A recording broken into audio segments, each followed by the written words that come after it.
我们今天要来聊一聊一个非常现实，但是又非常深刻的话题，就是2025年上大学还值得吗？我们会从教育的投资、人生的选择以及未来的趋势来聊一聊，到底这个答案会是什么？听起来很有意思。那我们就直接开聊吧。我们就先从这个问题开始吧，就是2025年上大学还值得吗？其实我觉得现在很多人会开始产生这个疑问，是因为有很多现实的例子让你觉得好像大学没有那么好了。比如说你每天早8起来去上课，发现老师讲的东西都是非常过时的理论，然后你觉得好像学了没有什么用。同时你又看到有一些你的高中同学可能没有上大学，去学了一些比如说短视频剪辑，现在已经可以月入几万了。你觉得好像我还要交这么多学费，我爸妈给我打生活费，我好像前途也很迷茫，是吧？这种焦虑感真的让很多人开始重新审视大学的价值。没错。然后包括你大学毕业了之后，你去招聘会上，你发现很多岗位他都要求你有工作经验，反而有一些没有上过大学的人，他可能通过自学做出来了一些比较拿得出手的作品，反而他的起薪会比你高。再加上现在这个网络上学习资源这么丰富，创业好像也没有什么门槛，好像不需要学历也可以通过自己的本事去赚钱。再加上大学里面学的东西又很贵，又很不实用，又浪费你这么多年的青春，所以就是让你对这个传统的好好读书、考上好大学、找个好工作这个路径产生了质疑。对，这个其实是一个非常有意思的事情，就是大学从它的起源到现在，它的功能、它的价值到底发生了哪些变化，然后这些变化是不是导致了现在大家说的这个文凭通胀？最早的大学其实要追溯到中世纪的欧洲，然后那个时候其实是因为教会掌握着知识的话语权嘛，但是呢，随着城市的兴起、商业的发展，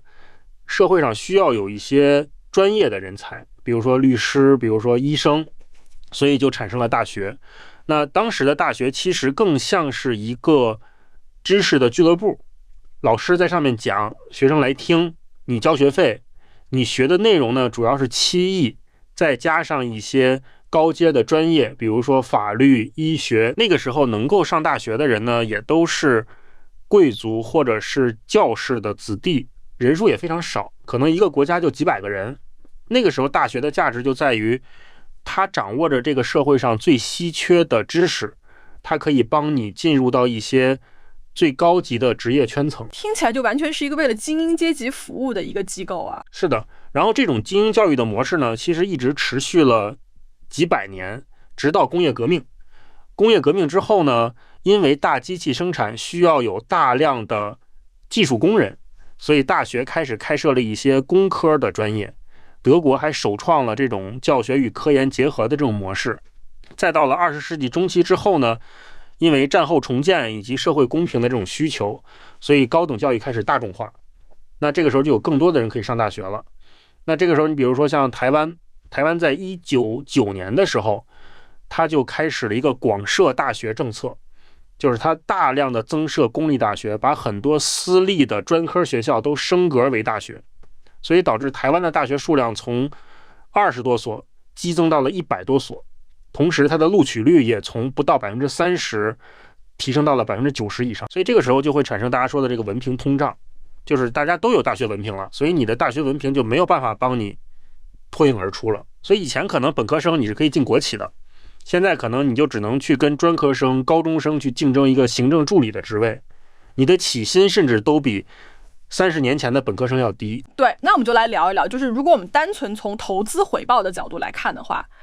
念大学到底要花多少钱？这个成本可不是说你简单的把你的学费加起来就完了，它其实是有4大块。一块是你的直接成本，就是你的学费，然后你的书本费，你的生活费，这个就是你直接看得到的花出去的钱。那这个在台湾的话，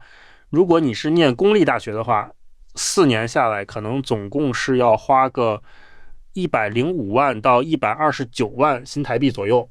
那如果你是念私立大学的话，可能就要花到181万新台币左右。那这个其实对很多家庭来讲都是一个非常大的负担。那更不要提说有一些家长，比如说他的小孩念的是私立的传媒大学，那他可能就要每天打2份工，还要去夜市摆摊才能够供得起他的小孩读书。天哪，听起来这个经济压力真的是让人喘不过气啊。然后还有一块呢叫机会成本，就是你这4年时间如果不上大学，你可以去工作，那你可以赚到的钱，那这个可能就是有175万新台币左右，再加上你还可以学到一些实战的技能，你可能会积累一些人脉，甚至你可能会创业成功。还有就是心理成本和延迟成本，就是你在大学里面你要承受很多的压力，你会很焦虑，你会很迷茫，同时你因为晚进入社会4年，所以你会比别人晚4年获得工作经验，获得职场的技能。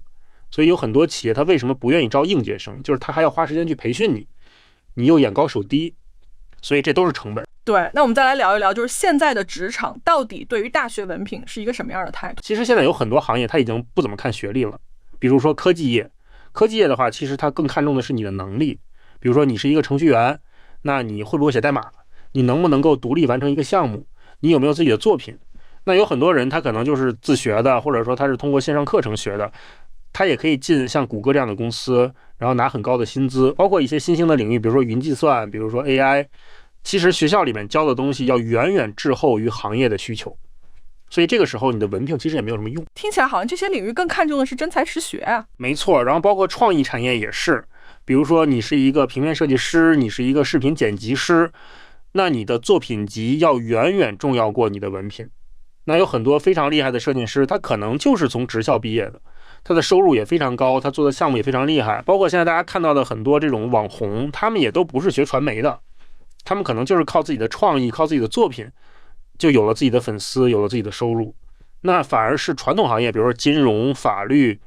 这种，他还是会看你的学历，因为他需要你有一个系统的学习。但是其实现在有70%的企业都会优先考虑你的工作经验和你的技能证书，甚至有30%的企业会愿意录用没有大学学历但是有相关技能的人。对，那我们再来聊一聊，就是现在这个时代网络这么发达，我们获取知识的方式已经完全不一样了，那这种变化是不是让大学变得不那么重要了？这个其实是肯定的呀，因为现在你想学习真的太方便了。比如说 MIT 它把它的2400多门课程都放到了网上，然后都是免费的，包括哈佛也有很多课在 YouTube 上面的播放量都是过亿的。同时呢，现在也有很多这种专业的线上教育平台，比如说 Coursera， 比如说 EDX， 上面有很多课程都是由谷歌这样的大公司开设的。你学完之后可以拿到一个认证，这个认证其实在企业里面的认可度要远远高于你一个传统的文凭。天哪，那听起来好像自学真的可以成才啊！没错，而且这些课程它的设计都是非常贴近职场需求的，然后它的老师也都是行业里面的专家。包括 YouTube 上面也有很多非常好的教学频道，比如说你想学编程，或者说你想学画画，甚至你想学投资理财，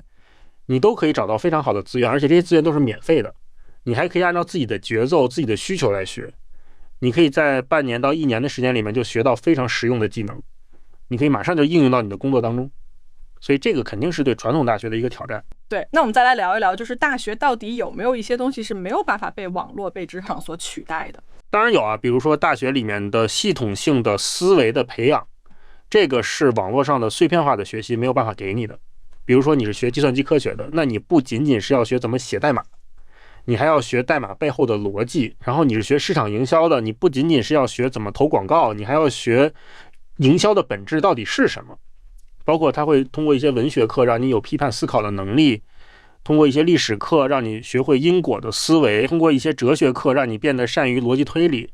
通过一些科学课让你有实证的精神。对，这些东西确实听起来是非常重要的能力啊。没错，然后还有就是大学里面的人际网络，这个也是你没有办法取代的。你的同学、你的校友，他们可能来自于不同的背景，有不同的专长，那将来有可能会成为你非常重要的合作伙伴，或者是职场上的贵人。你在大学里面遇到的人跟你在职场上遇到的人还是很不一样的，因为大家没有什么利益的冲突，大家可以建立比较深厚的关系。还有就是大学里面有很多自我探索的机会，比如说你可以参加社团活动，你可以去选修一些其他专业的课程，你可以去参与一些研究计划，甚至你可以去交换学习，这些都是非常宝贵的，可以帮你发现自己的兴趣、发现自己的天赋的机会。而这个东西在职场里面是很难有这么低成本的试错的机会的。最后一个就是有一些行业它还是需要你有一个大学的文凭的，比如说医生、律师，你没有办法说我通过自学我就可以去考一个执照就可以执业了。对，那我们再来聊一聊，就是如果不上大学的话，有哪些替代的方案，以及这些方案都有哪些优缺点？一个就是职业教育，职业教育其实现在在全球都是越来越被重视了。比如说德国的双轨制，它就是你一周有3天是在企业里面实习，然后有2天是在学校里面上课。你实习的企业还会给你发工资，你学的东西呢又都是非常符合企业需求的。你毕业后的就业率几乎是100%，你的起薪也非常的高。包括瑞士的这种学徒制度也是非常成功的，他的学徒最后有90%以上都会被他实习的企业直接录用，薪资也会比普通大学的毕业生要高20%左右。在台湾的话，其实也有一些这种职业学校，比如说他们的 CNC 机械加工，包括他们的酒店管理，都是就业率非常高，起薪也非常不错的。听起来这些职业教育的路径确实非常有吸引力啊。没错，然后还有就是线上的认证课程，比如说谷歌、亚马逊、微软、Adobe 这些大公司，他们都有自己的认证。那这些认证其实在企业里面的认可度也是非常高的。它的好处就是你可以利用业余时间来学，成本也非常的低，可能就是几千新台币到几万新台币不等，你几个月就可以学完，就可以去应聘相关的职位，薪资也不会比大学毕业生差。最后一个就是创业或者是自由职业。那现在这个网络时代，其实你创业的门槛也降低了很多。比如说你可以做跨境电商，你可以做自媒体，你可以做各种各样的自由职业。那你可以在实践当中学到很多非常实用的商业技能，同时你也有可能会获得非常高的收入，你的时间也会非常的自由。但是这个的风险就是你可能会失败，你没有一个稳定的收入，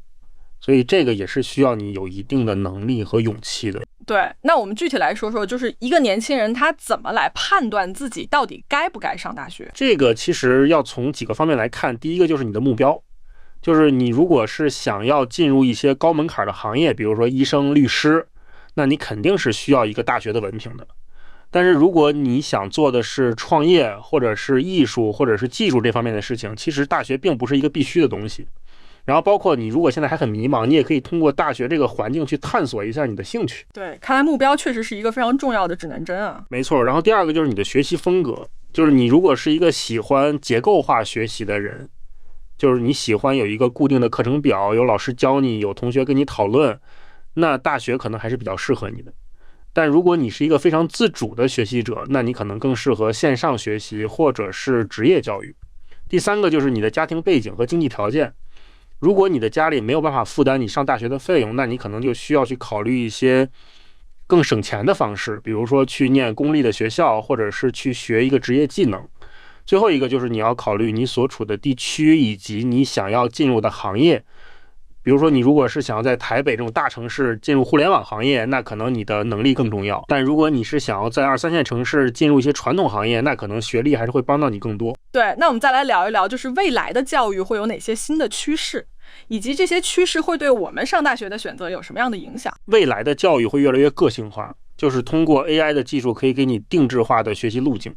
然后同时呢，4年制的学位可能会慢慢的被一些微学位和技能认证所取代。因为现在的职场变化太快了，所以你可能没有办法说我花4年时间去学一个东西，我就可以用一辈子。你可能需要不断的去学习一些短平快的东西来适应这个职场的需求。同时呢，工作和学习的界限也会越来越模糊。比如说企业里面会有一些项目式的学习，会有一些导师制度，甚至会让你带薪去学习一些新的技能。所以你可能会变成一个边工作边学习的模式。天哪，听起来这些变化真的是会颠覆我们对于传统教育的认知啊。没错，然后包括对于人的评价也会变得更加多元化，就是企业会更看重你的实际的能力，比如说你的作品、你的项目经验，而不仅仅是你的学历。所以这是为什么现在有越来越多的人会选择一些非传统的教育路径。最后一个就是成功的定义也会变得越来越多元化。